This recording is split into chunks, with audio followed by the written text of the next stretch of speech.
Why is trust so foundational for the brain? Let's go back to what happens when you meet a stranger. Mm-hmm.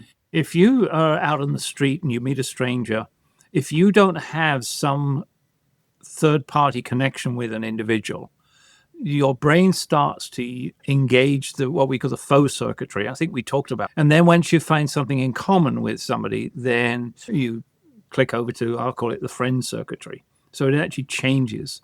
And so I think part of what happens is as you find something in common with somebody, you start to build up the trust.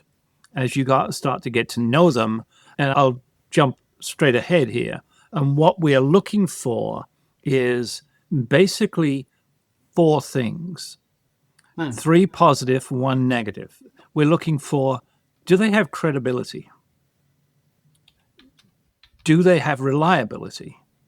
Mm-hmm. And are they, and the word that's used is intimacy, are they vulnerable to being open?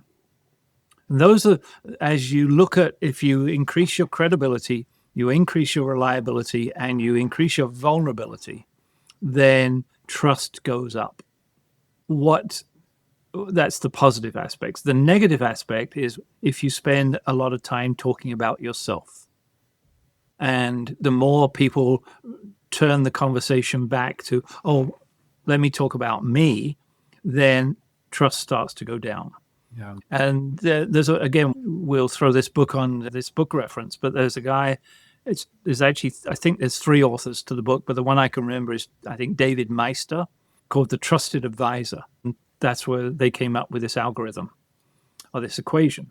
In the book, they turn around and add those 3 factors at the top together.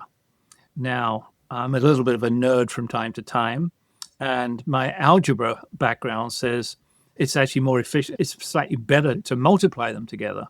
Because if any one of them is 0 and missing, you're not going to get trusted. Or if any one of those is small, you're not going to get trusted. Mm-hmm.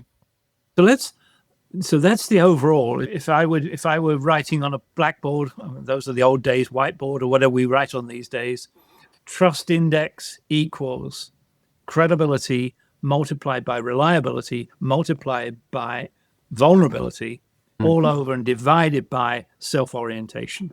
And so you can now structure and even give yourself a scale of 1 to 10 in each of those 4 areas, and you can start to actually come up with a sort of numeric index of trust.